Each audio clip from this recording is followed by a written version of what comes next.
Hello and welcome to Ask GCN Anything. Yes, and this week we've got a packed show for you. We've got questions on tubeless tyres, winter motivation, pre-race meals, and can you increase your FTP without even riding your bike? Good questions then. I'm sceptical. Don't forget, if you want to be in with a chance of winning 3 months free subscription to Zwift, use the hashtag AskGCNTraining, and for any non-training related questions, use the hashtag talkback, and you can drop them in the comments box below. Yes, so if you've got that burning question that you want to get answered on here, then don't forget to put it in that comment section. So without further ado, let's crack on with the first question, coming from Oleg Revulet. Sport supplements, do you use any? What is good for recovery or for better performance, peak power, etc.? I think he means peak power there. What do you reckon, Chris? Yeah, well, Oleg, that's a really good question. And the simple answer is that aside from hydro drinks or energy gels on those really tough days, then no, I didn't use supplements as a pro rider, and I certainly don't use them now either. Maybe on occasion I would use a protein drink, after a really tough ride.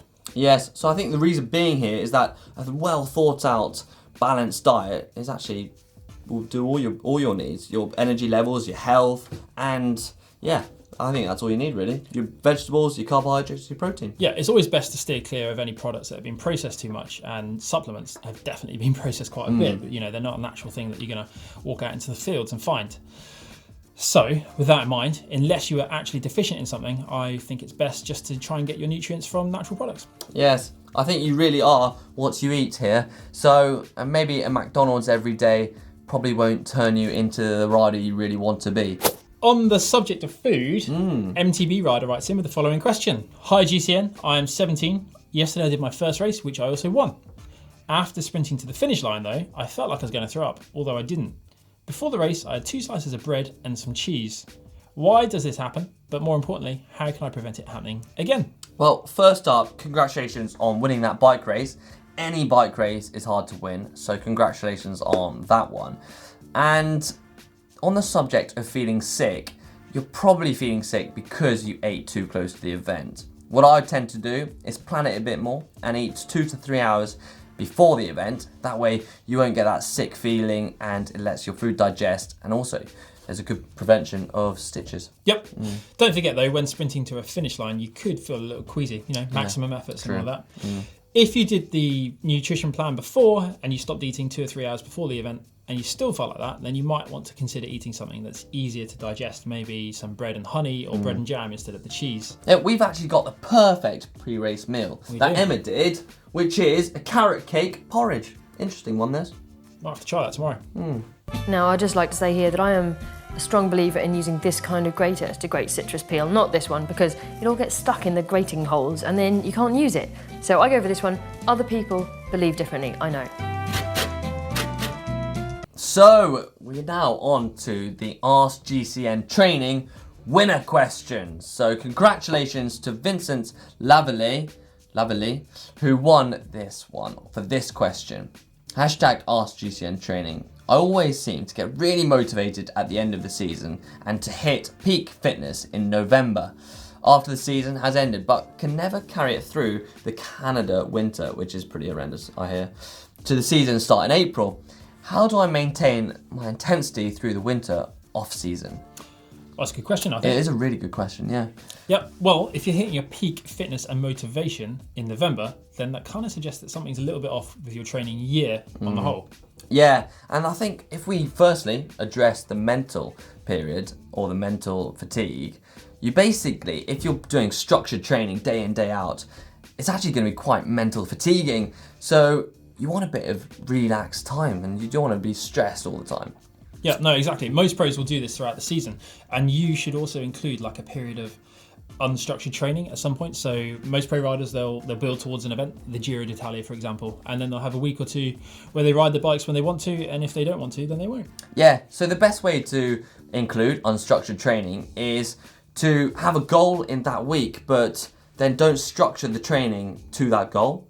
Go out and enjoy riding your bike, but have that goal, but don't put all the 20-minute efforts, 5-minute efforts, and then hopefully that will relax you a little bit more. No, exactly. You could have like the overall volume there as a goal, but you don't have to stress if you miss a day or if you don't manage to tick every single one of those boxes on the way to achieving it. Yeah, so what we're saying here is if you do skip a session, don't feel guilty about it. Relax over it and just move on. Yep. go to the next day, I guess. And then when it comes to the winter, following winter, you'll want to include one unstructured ride a week, really, where you do some intervals as you feel like it, so without being too hard on yourself that you're trying to do these 5-minute efforts, 5 minutes on, 5 minutes off. You want to kind of ride on feel a little bit, and you could even consider doing a Zwift race. Yes. Well, basically what you're saying is we can include intensity, but without the structure. Yeah. So go out on a group ride, or, which I tried the other day, do a Zwift race. But they are working hard as well. You can see it dripping off the end of his nose there for James. It's been a tough race, and I think it's the end of it for James in terms of a top 10 now, because he hasn't quite been able to hang on with the group that came past him. Ouch! As you can tell, well, that one hurt quite a lot. It's not on the screen, I don't know why we're looking. No. So anyway, to summarise, if you want to hit April in peak condition, you want to consider having November and December as quiet months, and then 12 weeks out, you want to start really including that structured intensity. Yes, so to be clear, the intensity during the off-season, 1 day of structured work will probably be sufficient. And then if you plan your week and have one unstructured training session, that should put you in good stead going into the beginning of the season, fully motivated and in good fitness, ready for race wins. So now we're on to the quick fire round. Last week we had a slow fire round because Dan was here, but now we've got Chris in, so it's going to be a quick fire round. Let's hope so anyway. Right then, first up, Joseph Kozaczyk. I was watching the Worlds and Adam Yates started the race with leg warmers on. This raised the question, how do riders take them off during the race? Interesting one. Now, I've done this a couple of times, especially with knee warmers, as it's a little bit easier because the gap's a bit bigger. But what I would do is start riding, slow down, put your leg to your pedal rev to the bottom of the pedal rev, slide your knee warmer down, put it over the bottom of your shoe, then unclip, and then whip it over the end of your shoe. Yep, and then you post them in through the card window. Yeah, just like that. The second question is from David King. Why is it when you touch a wheel, it inevitably ends in crashing? What do you reckon, Chris?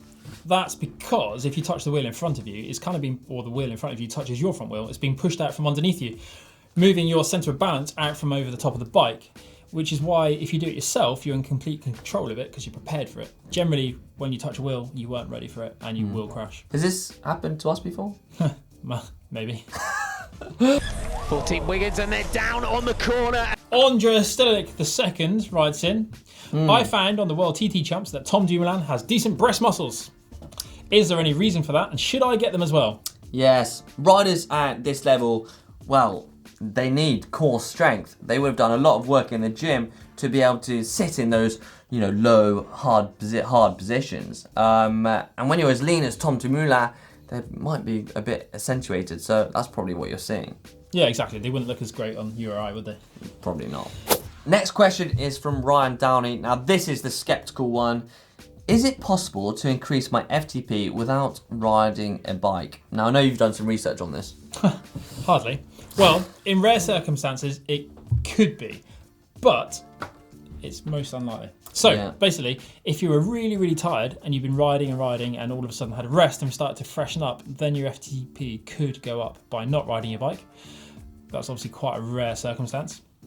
The other one would be if you're not normally a cyclist and you did some specific strength training, your muscles could increase in strength and therefore, again, you will see an increase to your FTP. And the final chance is if you did some speed skating or cross-country skiing, as they use muscles quite closely related to cycling muscles. So, yeah, basically, it's probably not going to happen, but there is a chance. Out of interest, I know you did an FTP test yesterday and you haven't been on the bike for a while, or you haven't been training to the level you were. Did you increase your FTP? No, I lost 60 watts. Oh, ouch. Next question is from Jem Laxon, and they write in with, would it help to incorporate a 2 to 3 hour endurance ride in my weekly session? Currently in my tight schedule, I do 2 interval trainings and then an endurance ride each week. Yeah, I think this depends on what goals you have. Try and keep your training specific. If you are looking at stretching your endurance, then trying to add some 2 to 3 hour train rides in that week will help you stretch that. But it kind of all depends on what you want to train towards. Yep, that's pretty much it. So then we have, this is a brilliant name, Neffy Christensen Film. Yeah, and he says, think it's a he. Hi GCN, after riding my tubeless setup for a while, the valve cores are getting pretty sticky and filled up with tubeless sealant to the point where getting air in the tyre are just as hard as a job as getting the tyres to seal in the first place. Are there a way to clean the valve cores so they become new again? Well, I've got a couple of ideas for you. The first one would be to take them off and soak them in some really hot soapy water for a while and see if you have any luck with that. Failing that though, get yourself some new ones and then pop the sealant into the tyre first instead of injecting it via the valve. It's definitely possible because we've done it ourselves. You've done it a lot. You love tubeless, don't you? Yeah, I do. And then when you go to blow them up with the valve at the top of the wheel to prevent any sealant seeping into the valve. And that way, well, not only should you never end up with sealant in the valve, it should also function for longer. Yeah, and that brings us to the end of the quick fire round. Next up, we have quite a long question from Matteo Della Very long Piana. Wow. So I'm going to paraphrase it a little bit for us all. So he's a runner. He does middle distance running, but has a few hours available each week to do some cycling. He's coached for his running, which includes 5 to 6 days a week of running, but wants to know, is there anything he can do to help complement that from cycling? Yeah, and I'm sure he's aware that a key component to training is to keep it specific. So if you do want to increase your cardiovascular and your aerobic capacity, a good thing to do is to go out on a 3-hour gentle ride. I say gentle. Do it at about 80% of your sustainable intensity. Yeah, that should help you become more efficient, which will definitely benefit your running.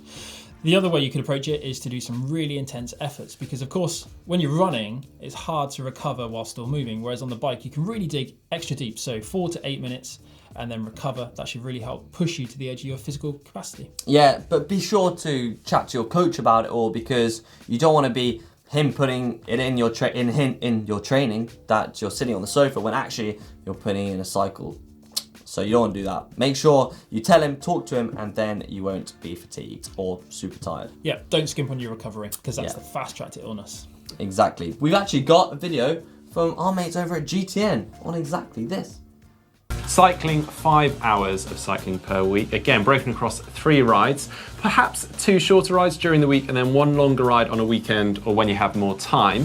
So the next question is from ACS45Cal. Hello GCN, I'm a big fan of the channel and the Ask GCN training show. Well, thank you. We love bringing it to you. I have an aluminium training bike which I use to train on the weekdays and carbon race bike which I only ride during the weekends. Both bikes have been set up to have the same saddle height and reach, but problem is they both have different geometries. As an example, the BB distance to the saddle nose on both bikes are different despite having the same saddle height and reach. How will something like this affect my performance on my race bike?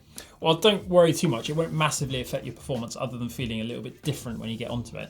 But there are some tips. It's almost always a challenge to set 2 bikes up exactly the same, but I would start with the saddle height and layback of your saddle from the bottom bracket. So you want to have a nice plumb line that drops down from the center point of the saddle through the bottom bracket, or from the tip of the saddle past the bottom of the bottom bracket, and measure that on your race bike and then try and replicate that on your training bike. If you then need to change the stem on your training bike to account for the reach, that's the best way to go about it because it's your legs that are training in that specific position mostly. You know, it's cycling, we're pedaling. Right, next question from Slam031. Ask GCN training, I noticed that my back hurts after 2+ hours on the bike. Can you recommend any off the bike exercises that would help prevent this? I know exactly what you're going to say, Chris. Stretching. Yep. Key. Come on, It is Slam. key. You need to get on top of your stretching. Backs are particularly problematic at times for cyclists, so if you have any niggles, you need to get on top of them. And we've dug deep into our archives for you, and we've come up with this brilliant stretching video with Matt Rubin and Dan Martin. So it's well worth checking out. I've actually been to see Matt Rabin, and he's amazing. First exercise we're going to go through with you is a dynamic stretch to get your glutes and hamstrings activated. So what we're going to do is you need about 5 meters or so to do this exercise, and as you go through it, you're just going to take a step up, grab your leg, and just elongate your body as you tiptoe and make your body as tall as possible. Well, it's a sad time, isn't it, Chris? Because it's the end of this week's Ask GC Anything. But if you want to get the chance to get your question answered on next week's show, then use the hashtag AskGCN Training to be in with a chance of winning 3 months free subscription from Zwift. And if you've got any more questions or any more burning desires to ask, then use the hashtag talkback. Yep, and it's that time of year where we start to throw to the cyclocross videos. So if you want to brush up on your skills, why not check out this week's video of Emma doing some cyclocross. Yeah, that's amazing, that video actually. Give us a thumbs up if you found this video useful.